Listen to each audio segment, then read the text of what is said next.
right, I'm just going to draw attention to this issue with this QSC K12.2 amp, which is that the rotary encoder is missing. Now, I actually have the rotary encoder right here, so it's right here, it exists.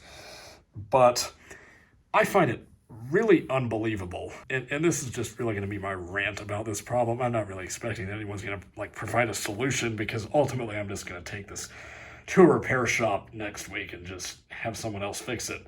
But I just find it unbelievable that I've had this amp for about 3 weeks and this just snapped off. And ultimately, I think this is partially user error. This is partially my fault in how I positioned this amp, because it was just probably just a really bad way to do it. But let me just show you how I had it positioned. So what happened was, and I didn't see it happen, so I'm only guessing, but this is a very plausible guess. So I was at a rehearsal. I had the amp like this, which is a valid position for the amp. You can have the amp in this position. Now, my guess is what happened is it tipped over like this, or it like rolled or something, tipped over, and the encoder broke, and I actually found the encoder on the floor. So I think that's probably what happened.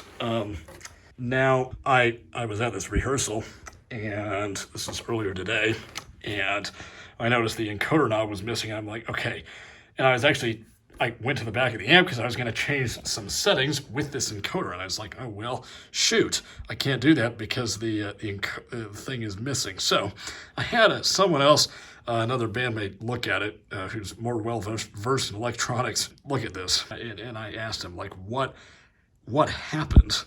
And he didn't really know, but what he said was that there were clips. There was a clip here that is missing. Now, I actually can't see a missing clip, and I actually don't even know really what I'm looking for in terms of a missing clip, but I am ultimately trusting him that there could potentially be some sort of thing that broke off inside this PCB. I have tried, and I was able to make this is the thing that has electrical contacts on it.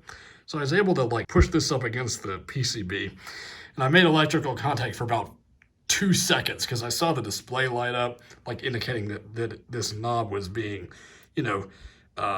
seen by by this PCB. So clearly, and that worked for about 2 seconds. So I think there are two possible faults.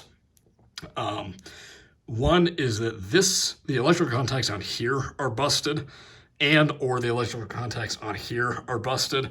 And I'm really hoping that it's the former, because if the PCB is busted, that's going to make for a really expensive repair, or not a really expensive repair, but a more expensive repair than it would be to just replace this.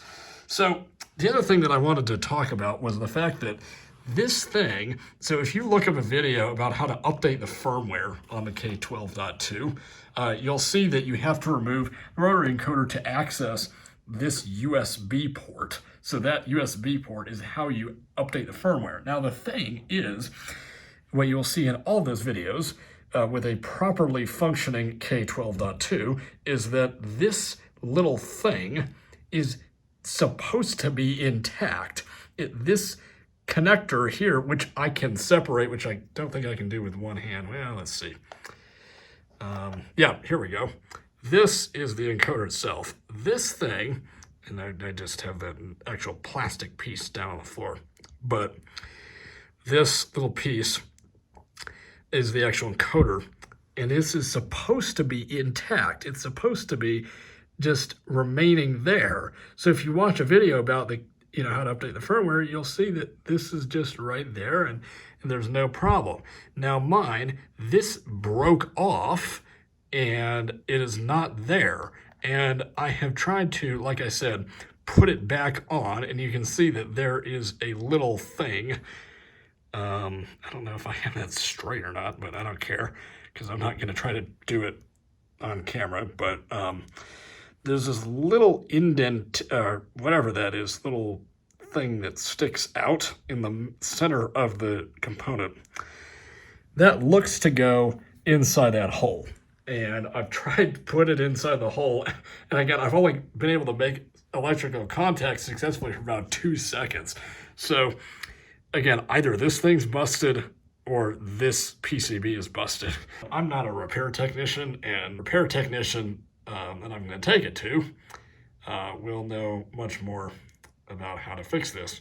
Now, the repair technician that I'm going to take this to also fixed my my old keyboard. I had a bad power button, and he replaced the power button for me. So I know that that business is reliable, and I can take this over, and they're reasonably priced, and so it won't be too much of a hassle. Hopefully, I will just need to borrow an amp from someone else, but while this is getting fixed.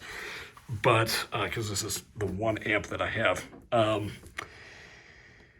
I think this is really bad design, because this, and ultimately me complaining about the bad design is not going to solve the problem, but this is bad design because this thing sticks out. And so if this was this was like a thing where you'd have to stick your finger in, I would never have had this problem. I would never have had this problem. And they designed it so that you could take this off. The thing is, if this breaks, this falls off. And so then you end up with my situation where I literally cannot figure out how to successfully put this on. And I'm going to try a few more times, probably tomorrow, to try to put this back on. And if I can't, and I likely won't be able to, then it's going to have to go to a shop. Anyway, this is just for a 3-week-old amp. I think this is really ridiculous.